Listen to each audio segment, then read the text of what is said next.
whatever is going on here in America in terms of race can't possibly apply to me because my ancestors were not here. I was not here. I have diverse friends, all of these reasons that it could just not apply to you. You are not that racist, KKK, white supremacist American who's been here since 1776.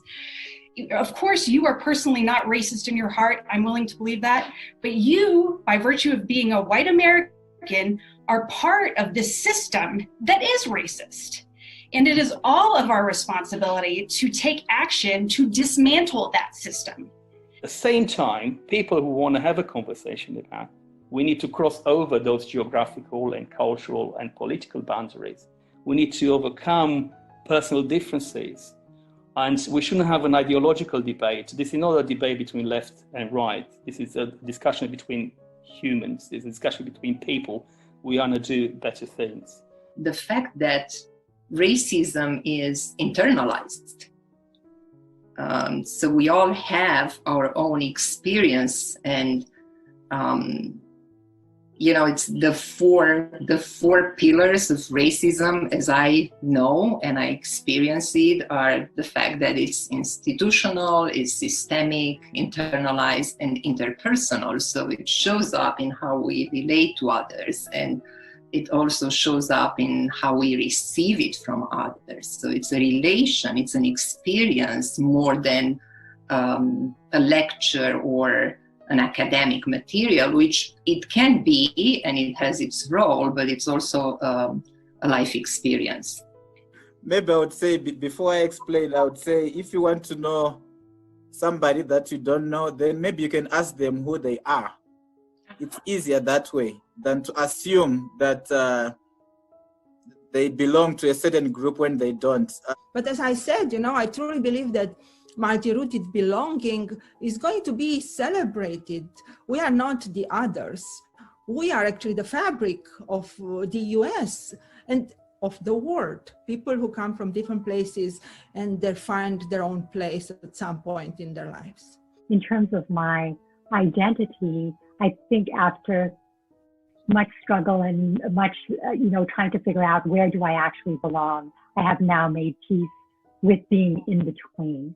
And I really find that for my work, being a little bit of an outsider, regardless of where I am, has been helpful to my work. We just do not have the legal system that's needed to legalize these people who have been here for 20 plus years.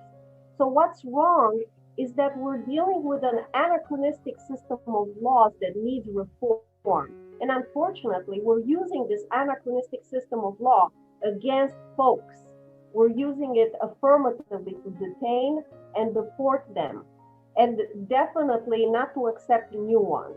So what is needed right now is a reform of the system. In some areas of the US, immigrants are becoming villainized. They're stealing our jobs. They're bad people. They're coming in with rap sheets, which is not true, right? But this is part of the myth that's being fed. This is part of the dysfunctional triangle. Who's the victim in this case? The victim perceived are US citizens. And who's the hero? In this case, the hero is going to be the person who closes the border, who says how bad these people are. And I'm going to protect you, US citizens, from these bad people. And that's dysfunction at its finest. Don't tell me there's no racial animus in the enforcement of immigration law when they primarily go after the what we now call essential workers in the fields and in the kitchens of America, right? Racism is a learned behavior. There's no child that's born. We corrupt those kids. We do. And so because it's a learned behavior, it can be unlearned. And so that's the best treatment, I would think, or best way to be able to undo it is the education. Now, Mother Teresa was asked years ago, how can we attain world peace? She says, go home and love your family. And I always say, stop with your neighbor, stop with the patient who's sitting in front of you, who is probably from a marginalized group. And I don't like to get into the whole black and white thing, because we're all the same. We're all Homo sapiens. We're all children of God, if you want to look at it from a spiritual sense. I've been in the human body. I've been in the head, the chest. Oh, I don't see a difference once I'm in there. Now, when I come outside, I may see a little bit more melanin, some people a little less.